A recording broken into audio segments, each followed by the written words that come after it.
મેં અને મારા ભાઈબંધ ને જુનાગઢ ને કહી દીધું બાય બાય. જુનાગઢ ને બાય બાય કહી દીધું ને હવે જવાનું છે ઉપર કોટમાં જુનાગઢ માથે ટોપ ફોડવા. આમાં કુંડમાં નાવા જવું જ નથી કારણ કે મેં મારા ભાઈબંધ 2000 પછી માં કઈ પાપ કર્યું જ નથી.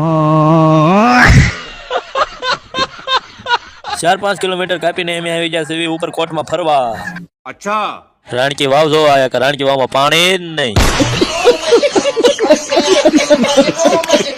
ગિરનાર ચડીને એટલા પગથિયા જોઈને કે પગ તો આખા ધગધગ થવા મળે છે. મારા બે ભાઈબંધ ટોપની વાઈટ ગોતે છે આ તો કે જુનાગઢ ઉડાડી જ નાખવું છે.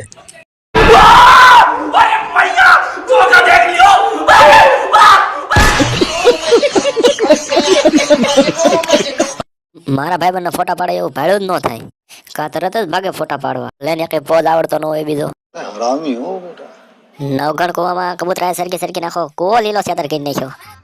गजब बेइज्जती है. ગુફામાં અને જો આ કાલજીભાઈ અને શીતલભાઈ ગીરી ગયા ગુફામાં.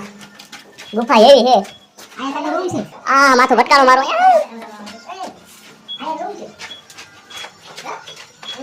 ગુફા છે અહીંયા થોડી જવાનું બા એવડી જ હતી ગુફા. નવગણ કુવો આખો ફરી નાખ્યો ને હવે જવાનું છે પેટ પૂજા કરવા. મારા ભાઈબંધ ને એસી માં ફૂલ ભાડું ન થાય નકર જેમ આવે એમ ખાવા જ મળે છે. બસ સ્ટેશને પહોંચી જાય બસ આવે એટલી જ વાર છે પછી જવાનું છે ઘર બાજુ. हम मालूम है तेरे बाप को मत सिखा. ફાઇનલી 1.5 કલાક વાટ જોઈને અમારી બસ સ્ટેશને બસ આવી ગઈ. ફાઇનલી 4 કલાક બસમાં બેસીને જસદણ પહોંચી ગયા. हम मालूम है तेरे बाप को मत सिखा.